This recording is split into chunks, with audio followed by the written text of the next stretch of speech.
Welcome to your Check-In with Gwen, a podcast that operationalizes healing, teaching you how to do the mental work and build daily routines that helps you in the creation of your best life. Whether you're rebuilding after a rough season or chasing a dream, during our check-in conversations, I will demonstrate how to examine your wellness through the 5 domains of health.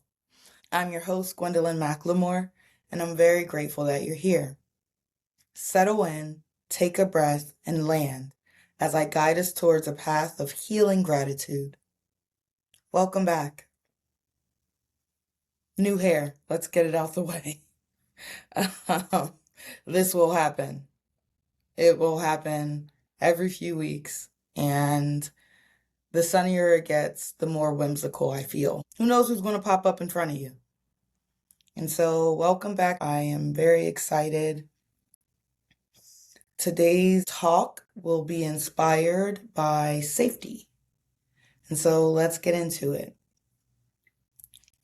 Physically, I am feeling jittery. I feel slightly overstimulated on like a cellular level, right? I feel like I'm trying to feed my body with the water and started taking different supplements. And I don't know if anything I have been taking has caffeine in it. However, it's been a lot of energy. And so I'm just trying to navigate that. Socially, I had a good week. I spent some time with friends. I did not talk about work once. I spent time just doing things for fun. And emotionally, I feel as though I am kind of numb, slightly determined, and just operationally busy. And so I will say I'm upbeat and positive. I don't feel sadness or worry, but I also just feel calm, not necessarily moved. Mentally, I feel scattered and eager. I think I'm trying to reframe desperation. And so I think I mentally don't want to feel like I'm grasping at anything, but there is a sense of urgency and intentionality and eagerness and wanting to be focused. So mentally, I'm kind of just spinning a lot of wheels. To remedy that, I've been trying to lean on my writing more.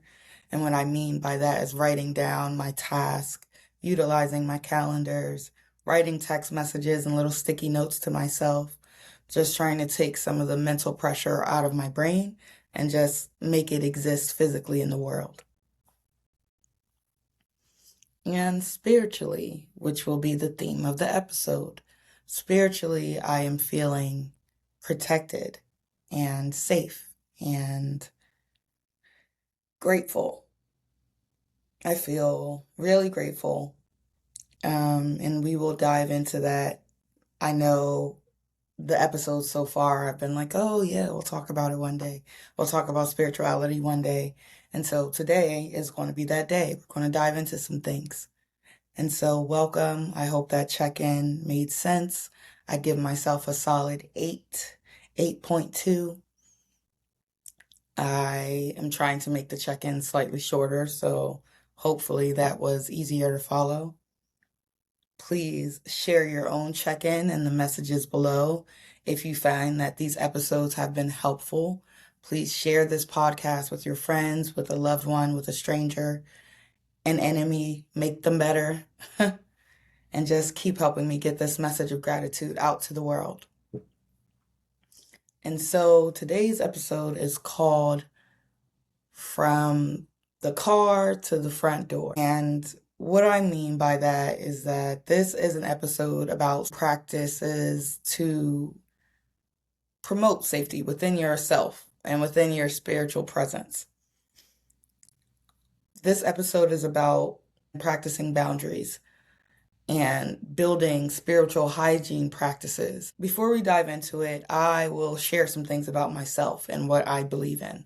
When it comes to spirituality, I had a very interesting journey. My mother, initially, I was raised in a Christian household when I was very young. I am named after my Aunt Gwen, who was very important in her church.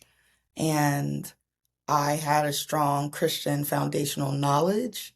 However, it was very fragmented, right? Especially when I was like very, very young. And so my housing situation wasn't stable. And so my church was never stable. And my mother, who was young herself, my mom had me when she was a teen. My mother decided that I didn't necessarily need to cling to spirituality for power, right? Some people use their faith and their religion to have power, to find power within themselves. My mother taught me very young that the power is already there. You have to unlock the version of yourself that can access it. So you have to do the work, basically. Do the work on yourself so you can have access to all the greatness within you. And that was kind of the messaging. And she told me that very young. And I think it was a consequence of surviving hard circumstances. I think it's a wisdom that you get from going through some shit. And so that wisdom was passed on to me very young. Do the work on yourself and you will unlock the greatness. So, my early years of religion, I knew something about Christianity. The part where it gets interesting is that once my mom left our hometown back on the East Coast, she was very much like, you do your own research. And so different backgrounds of different people made their way into my like frame of thinking. And so I've read books on Islam. I've read books on atheism. I've read books on being agnostic. I've read books on Christianity, on Hinduism. And so I just had all these different thoughts. And I had a lot of emotional trauma. And so I was very angry. And for maybe 10 to 15 years of my life, I was very much like, I don't believe in anything except the power of science and man, right? I am agnostic. I don't believe.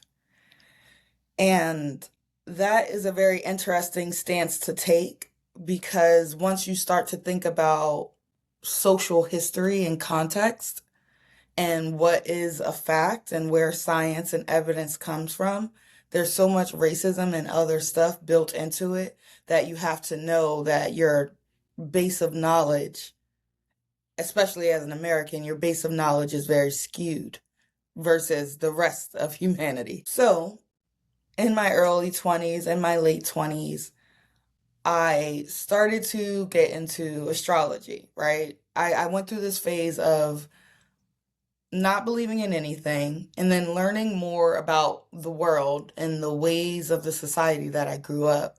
And I'm just like, okay, so there had to be some sort of interference or power or something involved in my journey because if it was just on the actions of man, I might not be who I am today. And so that chain of thought and that questioning made me dive deeper. Like, what do I believe in? And then I realized I believe in nature from what I can understand, right? I believe in the patterns of people across groups from what I can understand. I believed in astrology from what I could understand. And so my spirituality has now kind of taken a turn.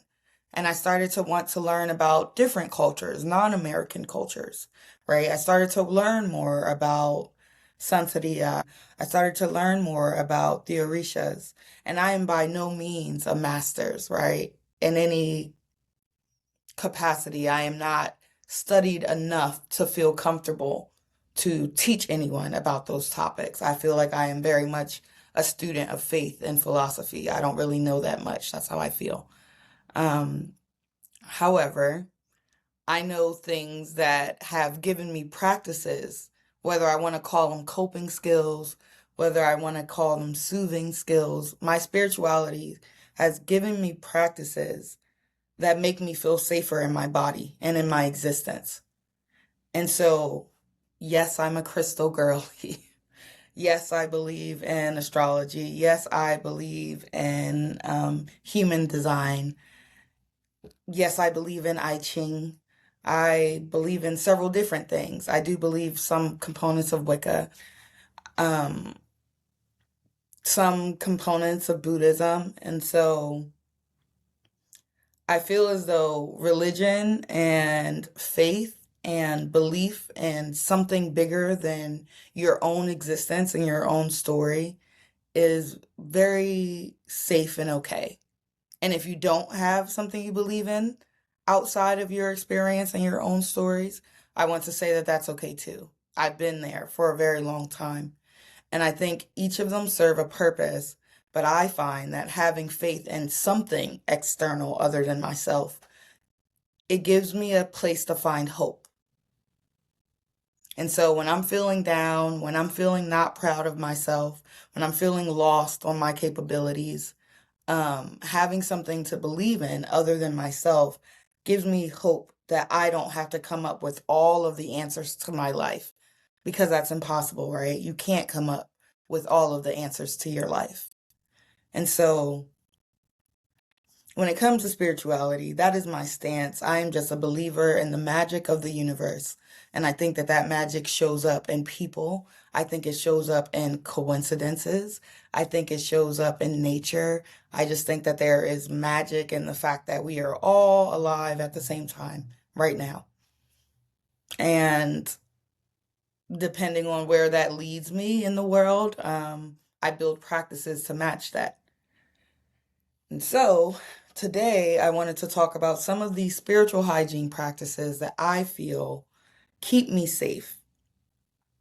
So I'm not someone who thinks that I am always under attack, right? I find that there are some pages and some stuff online that I see where it seems like people have this feeling like, oh, I need to watch out for my haters. I need to pay mind to the people who don't do me well. What I offer to that, right, is that I only pay attention to the threat from the car to the front door. And what I mean is like, I realize that that walk from my car to the front door of my home, I might as well be running, okay? Like something inside of me, there's an urgency to go from one place of safety to the next place of safety. And that little in between journey, I'm on a swivel, okay? Not only am I on a swivel, I am also hyper conscious of myself. Do I feel safe? Do I feel like I'm walking the right direction? Do I feel aware of my surroundings? And as soon as I get to my front door and put my hand on the handle, I take a breath and I acknowledge that once I go over this threshold, I'm home. And so, whatever existential threat that might exist, and it still might exist while I'm in my home, I have made the hardest part of the journey. I have gone from one place of safety to the next. And I think that that is a metaphor through life. You will enter periods of life, you will find yourself in spaces, in relationships, and situations where you will have to go from a place of mental safety to a place of uncertainty and fear, and then back to a place of mental safety. And you have to have a signal for your brain that you have done that. Hear me out. All of the hardest parts of life, right? Whether it's heartbreak, whether it's betrayal, whether it's getting something wrong, whether it's getting hurt, the big fear of it is the unknown. How will I be in this new reality for myself? And it can be very scary and debilitating. And if you find yourself in that space, you have to remember I was safe before and I will find my way to be safe again. I have that skill within me. The universe wants that for me, right? You have to think that the universe wants for you to be safe and it wants for you to thrive. You have to think that your God wants you to be safe and wants you to thrive. You have to think that you, as a person, you want to be safe and you want to thrive. So no matter what you believe in, you have to believe that the forces that be are conspiring for you to be safe and for you to be thriving. And once you believe in that, you have to face your fear knowing that on the other side of that is a form of safety. Even if that safety is just the fact that now it's not an unknown anymore. Now you know what you didn't know before. That is a form of safety. And so I'm offering that to you because with how much pain and stuff that we consume on a day-to-day basis, with how scary the world is looking right now, you have to tell your spirit and you have to know in your spirit that you will go from a place of certainty to uncertain to back to being certain again. It's okay to be afraid of what you don't know, but the answer to that is to know that one day you will not be afraid. One day you will have an answer.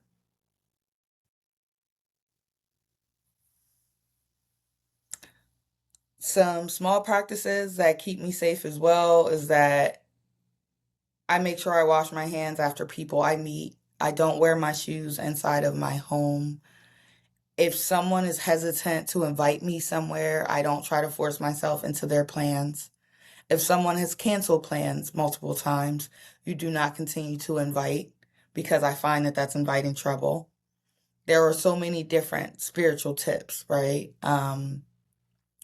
I try to be conscientious on how I use mirrors in my home. I try to be conscientious of what I watch and put in my brain, especially on my phone.